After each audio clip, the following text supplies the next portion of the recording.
Kementerian Pertahanan Rusia merilis rekaman detik-detik serangan api ke posisi tentara Ukraina. Serangan diluncurkan dari sistem peluncur roket.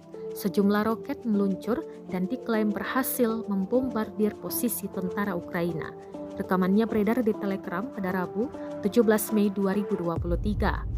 Dalam keterangan unggahan disebutkan tornado siang dan malam awak dari berbagai sistem peluncur roket melancarkan serangan api ke posisi angkatan bersenjata Ukraina.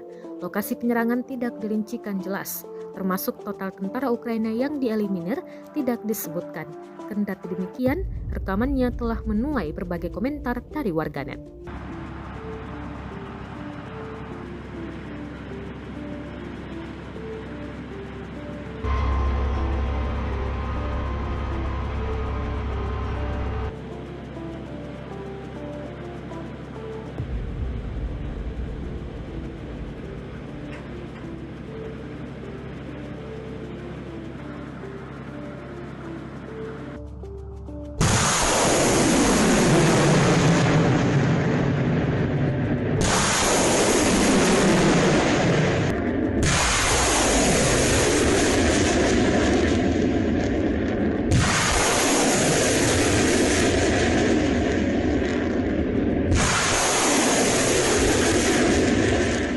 Terima kasih sudah nonton.